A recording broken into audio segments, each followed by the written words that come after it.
Eu tenho pela linha telefônica já a advogada Carla Valéria. Aqui ao meu lado, o deputado estadual Manuel Marcos será o meu entrevistado em instantes. Doutora Carla, bom dia. Bom dia, Narciso. Bom Satisfação. dia a todos que nos ouvem também. Satisfação toda nossa tê-la aqui mais uma vez. Doutora Carla, um assunto importante a esclarecermos para os nossos ouvintes. Tem circulado vídeos nas redes sociais com informações com relação aos direitos da pessoa com autismo e dos seus familiares, né, dos seus cuidadores. Quais são esses direitos a que a pessoa com autismo tem na nossa sociedade? Oi, Narciso, isso mesmo, né? De um tempo para cá, nós estamos usando bastante a ferramenta de informações, né, em relação aos direitos da pessoa com autismo, né? Tem vários, né? São vários.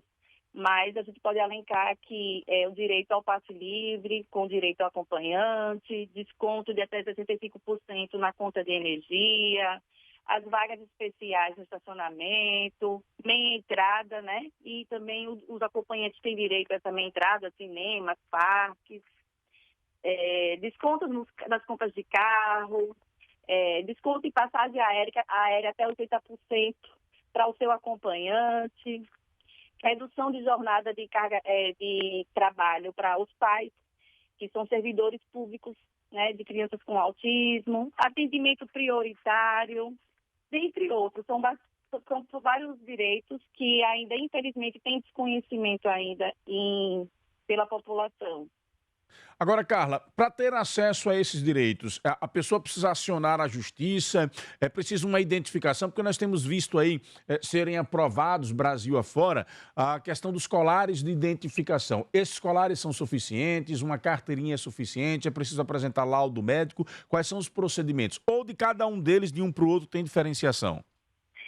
Não, nem todos precisam ser acionados à justiça. Tem alguns que administrativamente já se resolve. O cordão, né, que foi recentemente tendo uma lei aí sancionada, ele por si só não resolve, né? Na verdade, o ponto principal seria, assim, a carteira de RG, já que aqui em nosso estado nós não temos a CIP-PEG, que é a carteira própria mesmo de identificação da pessoa com autista, que foi aquela lei lá atrás que foi criada, a lei Romeu Mion, do filho de Mion. Como nós aqui não temos, nós temos o RG, que é de fácil acesso, bem prático, a pessoa vai lá, leva o laudo médico, né, com seu CID, o comprovante de residência, faz esse RG com identificação, depois dela desencadeia vários outros direitos para as pessoas com transtorno do espectro autista. Mas o ponto inicial seria, sim, essa carteira de identificação, Narciso. Essa carteira de identidade nós já temos na SSP aqui de Sergipe? Tem, ela já sai com essa informação? Com essa informação, sim. E é super prático, não precisa agendar, fica ali na rua Santa Luzia. Tem um atendimento especial, né? Oi, pode falar. Tem um atendimento especial para as famílias. Especial, isso. Tira a foto lá, você só precisa levar o laudo médico e o comprovante de residência. É bem prático mesmo, não tem muita burocracia, não precisa ser agendado nem nada. Perfeito. Por exemplo, para a pessoa ter acesso a esse desconto em passagens aéreas, o desconto de 80% é para o autista e para o seu familiar ou um dos dois? Não, é para o acompanhante. Para o acompanhante, né? Perfeito. Até 80%, né? É uma resolução que tem pela ANAC que dá direito a esse benefício. Então, todas as companhias aéreas, elas são obrigadas a dar o desconto de 80% para o seu acompanhante. E também é bem simples também. Cada companhia aérea tem um requerimento lá, e aí você entra, preenche esse requerimento, depois leva para que o médico que acompanha, né, a pessoa com autismo assine, e aí você tem direito a esse benefício. E é importante aqui, sabe, Narciso, ressaltar que esse benefício ele não está vinculado nem à renda, nem à idade. O desconto ele é concedido independente do motivo da viagem, ou seja, pode ser uma viagem para tratamento, pode ser uma viagem a turismo. Esse desconto ele é independente de qualquer dessa situação. Perfeito. Ele é garantido para o acompanhante da pessoa com TEA. Doutora Carla, um avanço importante que nós tivemos, a aprovação, eu não sei se já foi a trâmite final, Senado, etc., acho que está na tramitação no Senado, da questão do laudo permanente, né? A gente sabe que não há cura para o autismo. Isso, não tem cura, não.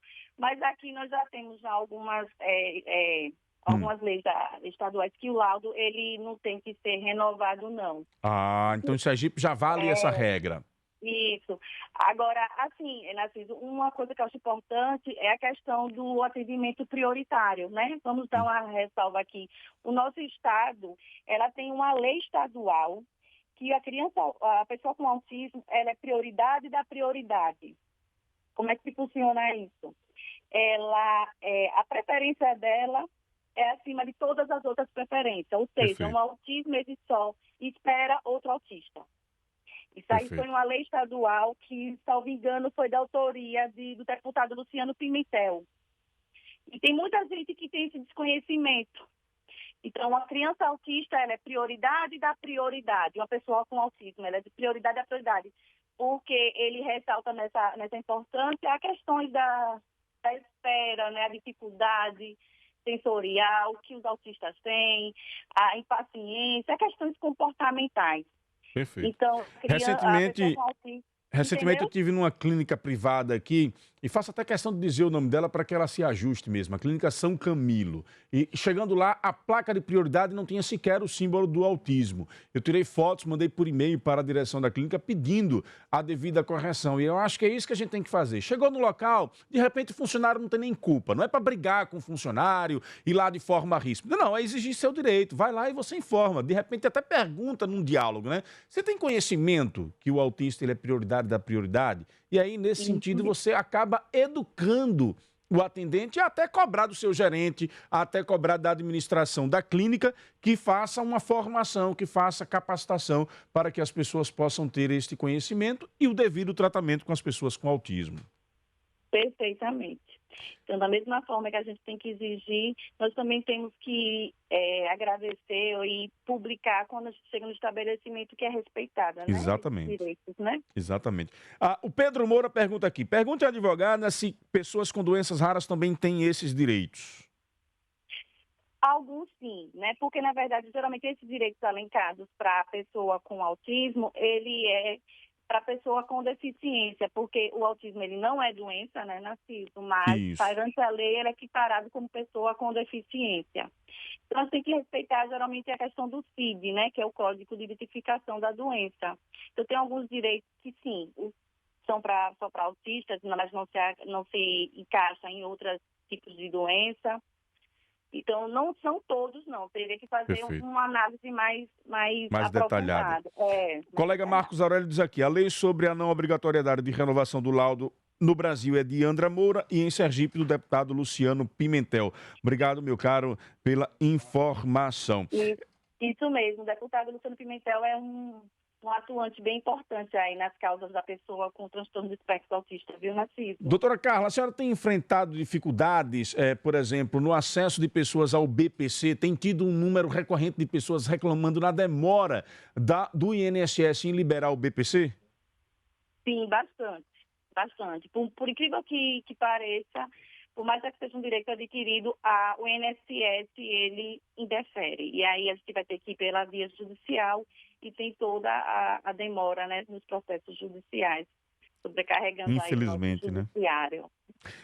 Era uma pauta que, inclusive, os deputados federais sergipanos acho que poderiam abraçar aí para cobrar do INSS, né, da direção nacional do INSS, uma agilização desse atendimento, porque a gente sabe que isso afeta diretamente as mães que acabam prejudicadas muitas vezes, são as mais prejudicadas nesse sentido, né? E que muitas vezes se tornam mães solo quando tem o diagnóstico do autismo dos seus filhos, porque infelizmente há muitos pais irresponsáveis que acabam abandonando essas famílias. Minha cara Carla, para quem quer ter acesso a informações, como fazer para pesquisar, como fazer para a gente detalhar e propagar cada vez mais essas informações? Então, Narciso, acho que uns 15 dias eu entrei como membro da comissão da pessoa que foi criada, né? Pessoa com transtorno do espectro autista lá da OAB, né? Sergipe daqui, foi feita essa comissão específica Que bacana, parabéns ao AB. Eu estou divulgando aqui porque eu achei bem interessante a gente estar fazendo essa divulgação, porque a ferramenta nossa é a informação. Com certeza. Então, sempre, teve até, acho que ontem saiu alguns posts de informação no próprio Instagram da Ordem lá, porque não tem outro caminho, é informar, é a informação. E essa informação, essa ferramenta da informação é que vai criando subsídios para as pessoas procurarem seus direitos. Mas, de antemão, Nath, já avisa aqui que realmente já está tendo as pessoas já estão conscientizando. Eu estou recebendo bastante dúvidas já de pessoas adultas, né, com laudo de autismo, querendo saber sobre o seu direito de redução de jornada de trabalho, que não somente para os pais, mas as pessoas já diagnosticadas, né, com autismo. Perfeito. Falando nisso, doutora Carla, pedir mais só um tempinho de paciência aqui ao doutor Manuel Marcos. Estou maltratando ele aqui, mas esse assunto é importante. Tenho certeza que ele, como médico, também compreende. Nós recebemos ontem, com exclusividade, vamos colocar aqui no ar agora, o depoimento da deputada estadual do Rio de Janeiro, de São Paulo, não é isso? Como é o nome dela? Andréa Werner, que acabou ontem ganhando publicidade em todo o Brasil por ter recebido o diagnóstico de autismo aos 42 anos, não é isso? 42 anos. Andréa Werner, a nossa produção entrou em contato com ela e ela mandou esse depoimento aqui pra gente com exclusividade. Exclusiva. Bom dia, Narciso Machado e ouvintes do Jornal da Fã, da Rádio Fã FM de Aracaju, em Sergipe. Eu acabei de ter acesso ao meu diagnóstico de autismo, faz mais ou menos um mês, depois de 6 meses de avaliação, um processo bem longo, demorado e profundo, que teve umas 13 consultas com psicólogo, psiquiatra, também entrevistaram os meus pais, até porque precisa entrevistar alguém que tem contato com você desde a infância, porque se não vier desde a infância não é autismo, né? Autismo é um transtorno do neurodesenvolvimento. Entrevistaram meu marido, entrevistaram amigos, fiz várias escalas diagnósticas também, e o resultado foi que pé de jaca não dá manga, como uma amiga minha resume, né? Então, meu filho é autista, provavelmente porque eu sou autista também, mas eu sou uma mulher autista com altas habilidades de superdotação, que foi outra parte do meu diagnóstico, e justamente por isso o resultado demorou tanto para sair. Justamente por isso o meu diagnóstico demorou tanto para sair, porque as mulheres com esse quadro, elas costumam mascarar muito melhor os sintomas, né? Elas aprendem muito cedo que elas não se enquadram e elas começam a copiar as coleguinhas para tentar ser mais bem-sucedidas, né? E eu fiz isso muito com a minha irmã. Foi até uma coisa que o meu próprio pai relatou para a psicóloga, que teve uma época que eu esperava a minha irmã se vestir, eu vestia depois, eu tentava imitar o jeito dela de falar, porque ela falava baixinho, ela era feminina, ela era bem-sucedida nos relacionamentos, ao meu ver, né? E eu era a pessoa que não conseguia modular bem a minha voz, eu falava muito alto, eu ria alto, eu era a pessoa que levava cotovelada, né? A criança e adolescente que cresceu levando cotoveladas, porque falava demais, falava em horas impróprias, falava coisas impróprias em horas impróprias, então, que tem a ver com a questão das dificuldades de comunicação no autismo, né? Muitas pessoas acham que a dificuldade de comunicação tem a ver com não falar, que é o quadro do meu filho não fala.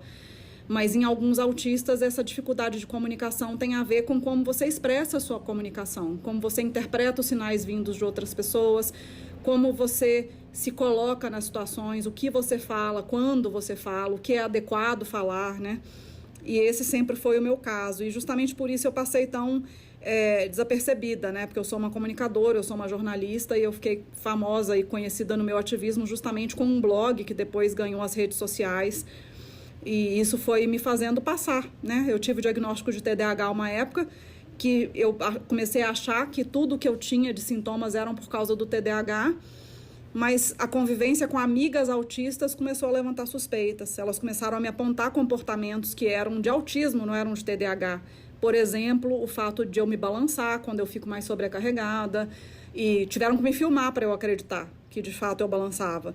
E alguns comportamentos que a gente fala que é rigidez de autismo, né, que tem a ver com comportamento repetitivo. Então, eu viajar e ficar no mesmo hotel, eu querer sempre comer no mesmo restaurante, o fato de eu me desregular sensorialmente, então eu me incomodo muito com barulhos, eu me incomodo muito com cheiros. E aí, com alguns meses de apontamentos de várias colegas autistas, eu achei que seria importante eu fazer uma avaliação para ter certeza, né, se isso era só do TDAH ou se isso era mais alguma coisa. E aí, depois dessa avaliação muito profunda, eu fui descobrir que todo aquele sentimento de não adequação, todos os problemas que eu tive com relação à socialização e muitos problemas, inclusive, nos meus empregos, que eu fui demitida algumas vezes, por problemas que sempre tinham a ver com relacionamento com pessoas e a forma como eu me colocava com pessoas, isso tudo tinha a ver com autismo e não necessariamente só com o TDAH. Então, foi um momento de descoberta muito importante, um momento de auto-perdão muito importante, mas eu também tenho ciência de que diagnóstico, principalmente de mulheres, hoje em dia, é um privilégio e não pode ser privilégio. O diagnóstico tem que ser direito. Então, a gente precisa lutar e eu estou aqui na Lesp lutando para que a gente consiga popularizar o diagnóstico, né? Tornar isso mais acessível para todas as pessoas, inclusive quem é grau 1 de suporte, que é o que a gente chamava de autismo leve antigamente, para que todo mundo possa ter essa oportunidade de ter o seu autoconhecimento, de se perdoar, de se conhecer melhor e de se tratar naquilo que precisa de suporte. Então é isso, muito obrigada pelo espaço e qualquer dúvida, estamos aqui no Gabinete da Inclusão em São Paulo. Um abraço para vocês. Exclusiva. Rapaz, eu tô agendando já minha consulta, viu? Porque me identifiquei 100% aí com uma série de coisas, doutora Carla. Doutora Carla? Caiu a ligação? Não, tá me ouvindo? Agora sim, era porque o Wendel Lessa ficou tão impactado aqui que deixou o microfone fechado para a senhora não falar comigo. O Narciso, a Andréa é uma ativista mesmo, bem militante em defesa dos direitos das pessoas com autismo, né? Como ela mesma falou, tem um filho autista e ela tem vem fazendo um papel bem importante assim, na nossa comunidade aí. E está bem recorrente os diagnósticos agora de pessoas adultas mesmo, Sim. Né? Eu venho recebendo lá no escritório algumas pessoas adultas querendo saber dos seus direitos, que foi descoberto recentemente o laudo de autismo. Muito bacana isso, muito bacana. Então é resultado já de que realmente está... Dos avanços, né? Isso mesmo. Perfeito. Minha cara doutora Carla, obrigado pela sua participação. Vamos marcar mais vezes aqui para a gente detalhar. E quando tiver novidades da comissão, por favor, nos acione para que a gente possa divulgar.